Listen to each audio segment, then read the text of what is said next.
Headlines. Elon Musk says you'll soon be able to use your Cybertruck as a boat. Headline. Elon Musk teases details of Tesla Cybertruck production, quote, boat mode, and Tesla to offer a package that turns Cybertruck into an actual boat. And this is dated December 18th, 2023. The reason why I'm giving you a date is because I wonder if we look back 10 years, 20 years from now and be like, what were these people thinking? Or maybe we'll look back into the future, right? We'll be in the Mad Max world thinking, oh my God, Elon Musk was a genius. He predicted that we were going to go into this chaos world where we got to be fighting each other for land, food, water, resources, etc. And moreover, maybe he is predicting a water world. If you don't know, this is the Kevin Costner movie. It's basically Mad Max in the future where the earth is underwater. So that might be a thing. And it's funny because when I look at this kind of stuff, now they're selling us Cybertruck boats. It kind of reminds me that there are people out there who will buy anything. And there are also people out there that believe anything that Elon Musk says. Moreover, I want to tie this into sort of a larger picture of what's happening in our markets, what's happening in society, is that essentially money can kind of push around regulators and sort of dictate the rules. I'll give you an example here. Take a look at this. This is a headline. Crypto Titans launch 2024 election play with 78 million super PAC spend. And if you don't know, it's the Coinbase guy, which is, what is it here? Anderson or Andreessen is his name, and then you have the Winklevoss twins, so it's Cameron and Tyler, and is saying here they want to influence the 2024 elections, and the goal is to back candidates who support crypto-friendly policy at the moment when the industry is facing intense scrutiny.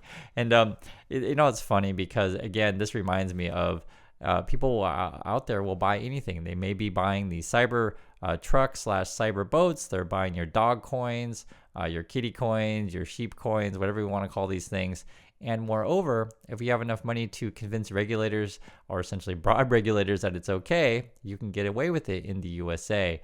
And I want to address this point in a really serious issue because I look at numbers and data all the time. This is an older article. I actually mentioned this before in the summer, but I'll read the headline again. U.S. pedestrian deaths reach a 40-year high. And this was back in June, so just basically a few months ago. And, why does this matter? Why should we care about these things? Essentially what's going on is that it's starting around, I think, 2010-ish. We started to see a lot of, kind of really a big uptick in SUVs on the road. And essentially what it is that you get these really big, heavy vehicles, and the larger the vehicle, the heavier the vehicle. If there's any kind of accident involving a pedestrian, chances are the pedestrian is not going to survive. I hope you guys understand what we're talking about here. Moreover, if you have a bigger vehicle, so say an SUV or Cybertruck in the situation, and you have a smaller compact vehicle, the two collide, there's a high chance of fatality because one vehicle is way heavier than the other. And that puts us essentially back into the world or heading to the world, I should say, of the Mad Max, meaning that if there's no regulations on what kind of vehicles can be on the road, etc., or what kind of vehicles are you are allowed to drive. So I'll give you an example. Someone was mentioning that they were from Europe, and that for something like, say, the Cybertruck, which is really heavy, their essentially regular car license does not allow them to drive heavier vehicles, which I think is really quite interesting. Moreover, if we do want to go into this world of like, hey, corporations can sell people whatever they want as long as they're willing to buy it, then essentially you create an environment where, well, if everyone else and my neighbor's getting a big heavy vehicle, I need to get a big heavy vehicle too. Hence a Mad Max kind of environment, right? If my neighbor's got really, really big guns, I need to get really, really big guns as well. Now, some people may want to live that environment, and that's your prerogative. I'm just pointing out what happens with it. You get pedestrian deaths at a 40-year high. What's really interesting about this, I want to go over kind of the Cybertruck stuff, is that it is actually coming out, and I guess the government's not going to test it. I'll read this to you guys, and this is something that really caught my eye. Despite these dangers, the Tesla Cybertruck has not been crash tested by the Insurance Institute for Highway Safety or by any federal regulator. So I guess they're not going to look at it. A spokesperson for the NHTSA said it doesn't plan to test the Cybertruck next year for its 5-star safety ratings program. That's because it doesn't have to. It can choose which cars, if any, it wants to crash test. So essentially, you can get a car on the road in USA, and there's no like requirements that the government has to look at it. Essentially, what I'm telling you is corporations rule the roost when it comes to these kind of things. So I didn't know this actually. That's why I'm reading it too, because chances are you probably didn't know this either. When asked why the TSA doesn't plan to test the Cybertruck, it said it tests about 86% of new vehicle fleet, a broad cross section that represents most automobiles on the road. And then this is a quote from someone from over at Harvard Kennedy School of Government. So they're saying here, unlike Europe, the U.S. doesn't require cars to be tested for safety before they're allowed to be sold to the public. We let car companies decide for themselves when it's safe. And this sort of, how can I say, policy decision that is at the USA, letting car companies decide for themselves whether or not a car is safe to be on the road, really represents sort of this total, domination by companies. Now, again, if you want to live in that world, so be it. I'm just pointing this out to you because I personally think it's a problem if you care about pedestrian deaths. If you don't care about this stuff and you're like, you know what, I'm American, I can buy whatever I want, I can get the biggest gun I want, I can get the biggest car that I want, and I just don't care. and hey guys, that's a perspective that's very popular in USA, and I just feel like we're going to this kind of world, this Mad Max era. And it's funny because I used to think that, when you watch these sort of shows like, say, Walking Dead or these kind of things, I was like, I'm not sure if, society would head that direction. But kind of the older that I get, I really feel like we are on the brink of this. So it's like, okay, so if we're heading this way, I guess we're all buying Cybertrucks, and I guess Elon Musk is right, and we're heading towards the water world. It's I don't know. I'm just bringing this stuff up to you because I feel sad for the world, and I wish we had some sense of order.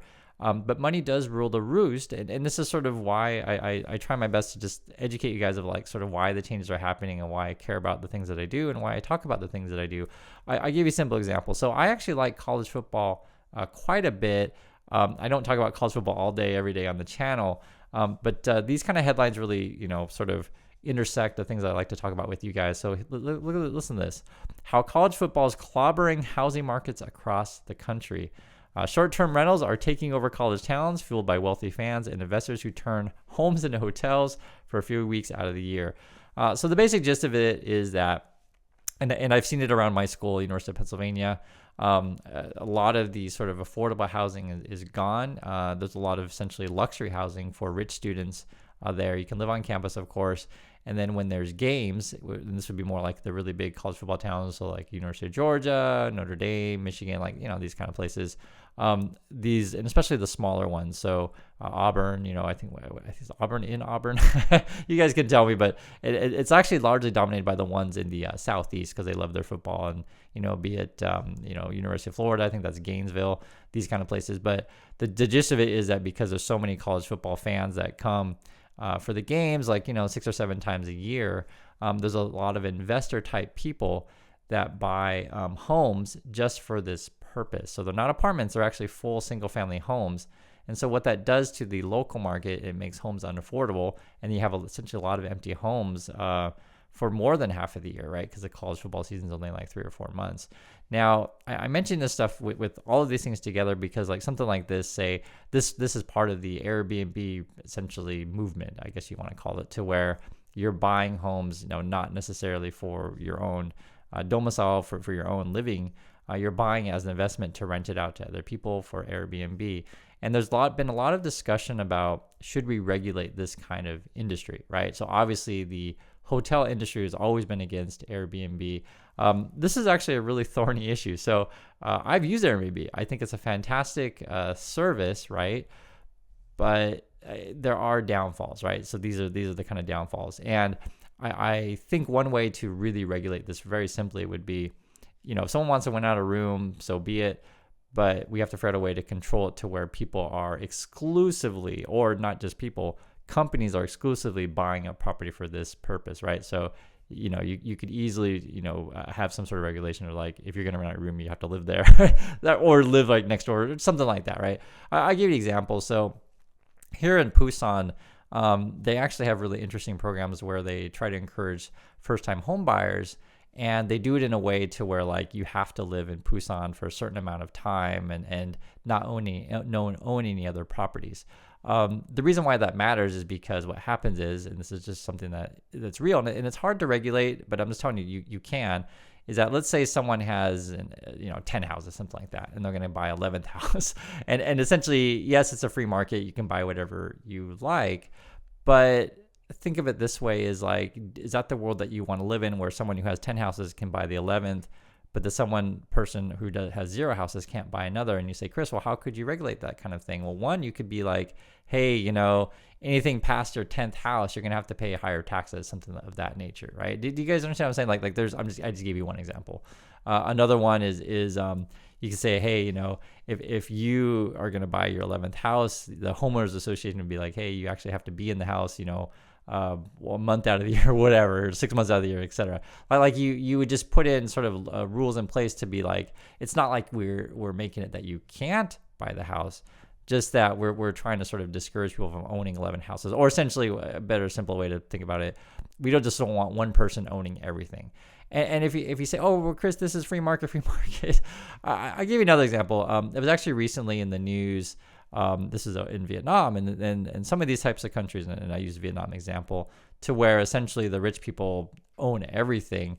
You have situations where like people own entire banking systems, right? They like an individual person. And recently I mentioned Vietnam because there was an article that I guess the government's after said person because they were just manipulating bank stock and all this kind of stuff. It's just too much power and too few people always creates problems.